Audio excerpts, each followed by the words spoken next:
Hey everyone, and welcome to episode 110 of Piv's NXT Point of View podcast. My name is Bill Pivots. So this week's episode was highlighted by a steel cage match between Tye Dillinger and Eric Young, but we have a lot to get to before we get to that match. The show kicked off with Bobby Roode. He was boosting his own ego, saying that he sold out TakeOver on his own. It was supposed to be a heel promo, but the crowd, being the marks that they are, were applauding him. He said the fate and the future of NXT is in his control. He brought up Nakamura's speech from last week and he called it crap. And he said that Nakamura didn't leave, Roode embarrassed him, and he sent him packing. It started to pick up as a heel promo. He was crapping on the NXT crowd towards the end. When he was done, Hideo Itami's music hit, and out he came. Going from one Asian superstar to the next for Bobby Roode. They got nose-to-nose for a little bit before Itami slapped the shit out of Bobby Roode.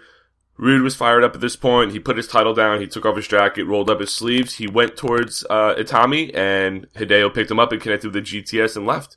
With how one-sided it was a very good opening segment. Roode started out, obviously the crowd applauded him because they love his theme song, they love his act, but he was able to turn them on himself. Itami did exactly what he needed to do. He didn't talk, he was just out there sending a message to Bobby Roode, slapped him, and then he hit the GTS. And it was perfect timing for Itami's return. With Nakamura gone, he steps up as that top babyface with Cassius Ohno right behind him. So it's definitely the perfect spot for him to make his return. It would have been too crowded in the main event scene with him and Nakamura and Ohno and all the other guys mixed in. So one guy leaves, Itami steps up. Tyler Bate and Jack Gallagher were shown backstage. It was announced that they will compete for the United Kingdom Championship next week. They congratulate each other and how impressed they've been so far, and they treated each other with respect before walking separate ways. Should be a great match. I like Jack Gallagher's act, and Tyler Bate, even though he's only like 19 or 20, he's really good. So there should be a really good match next week. Back in the ring, Bobby Roode was still not to his feet. He was helped up by referees and NXT officials. We then cut to Heavy Machinery working out at the Performance Center when Andrade Cien Almas interrupted Drew McIntyre. Apparently, he challenged him to a match, and later in the show it was announced that McIntyre accepted, so we'll have that match next week as well. So after all that, we finally got our first match of ACA versus Danny Burch. Cien did his taunt between the ropes. Burch countered a leapfrog with a drop toe hold. Cien came back and wore down Burch in the corner. He connected with a huge running boot and double knees in the corner before connecting with the Hammerlock DDT to get the win. It was a whatever match. The crowd wasn't really that into it. Danny Burch probably hit 2 or 3 moves at the most, and it was more of a rebound match for Almas after his loss at TakeOver than anything else. And again, this guy's been up and down. He wins matches on NXT, but then come TakeOver, he loses. And if positioned correctly and booked right, I think he could have been the number 2 heel for the past year in NXT, right behind Samoa Joe, and then now Bobby Roode. But it's up and down. He's just the mid-card fodder at this point. We got a nice video package hyping up Asuka with comments from multiple women in the division. They started playing up her recent cockiness, and they had voiceover from each of the women saying that they will be the next NXT Women's Champion. It's definitely playing into something. I'm just looking forward to see whether it's a Battle Royal or a 6-pack challenge or whatever the case is. They're building towards something with Asuka and the rest of the women's division. We got a Sanity video package highlighting their past actions with Eric Young cutting some sort of promo. Kind of tuned him out. Second match, Liv Morgan and Aliyah versus Peyton, Royce, and Billie Kay. Liv had Billie Kay in that spinning pin, like sunset flip, and then she rolled back the other way for more near falls. Aliyah got a near fall after a diving leg drop. Kay returned the favor with a huge forearm smash. Royce caught Aliyah with a big spin kick. There was a little bit of a timing issue with her kick out and the ref's pin that the announcers had to cover it up very badly, saying that it's the ref's discretion and that they think she got her shoulder up. Aliyah rolled up Royce, but Billie Kay held on to Peyton off the apron. Liv dropkicked Billie Kay off the apron, and Aliyah got the win. It was a bad women's match, to be honest. As big of the improvements Aliyah's made over the last couple months, it still shows that she's a little bit green in the ring. Very slow pace and not a lot of action. There were probably more pinfalls than their actual moves in the match. But I'd rather see Billie Kay and Peyton Royce get the win, continue their rise as the heels in the women's division, than try to elevate Aliyah and Liv Morgan at their expense. It was then time for the steel cage match between Dillinger and Eric Young.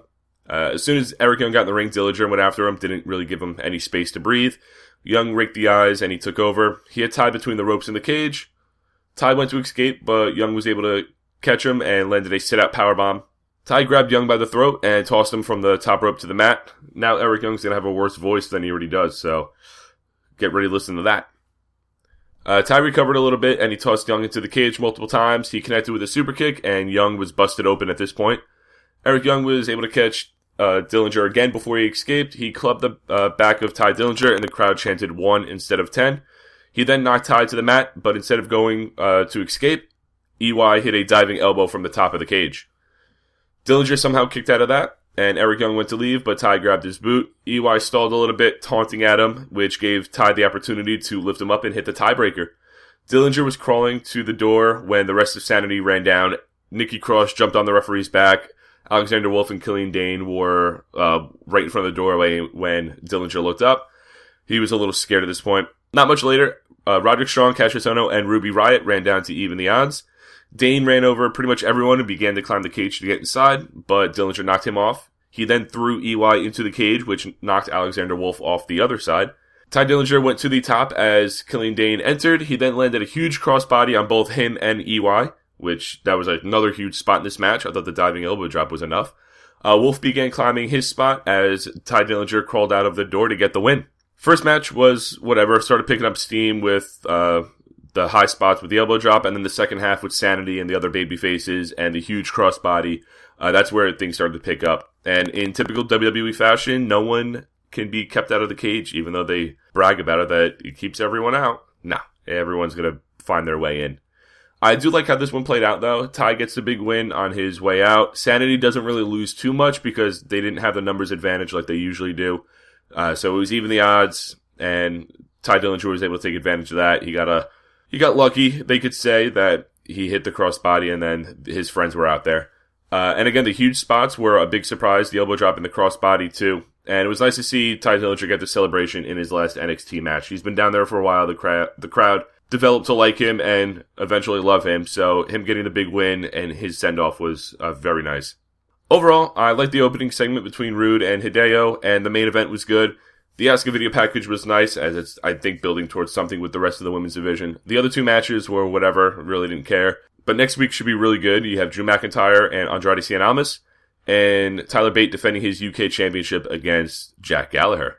So I think this new look NXT is going to be just fine, and we have a lot to look forward to. New stars coming in, new stars on the rise. So I think they'll be just fine without Shinsuke and the others. Alright guys, thanks for checking out Piv's NXT Point of View podcast. I'll be back next week with episode 111. Follow me on Twitter @bpiv_sports. Like, comment, subscribe to the show on YouTube. See you next week. Peace.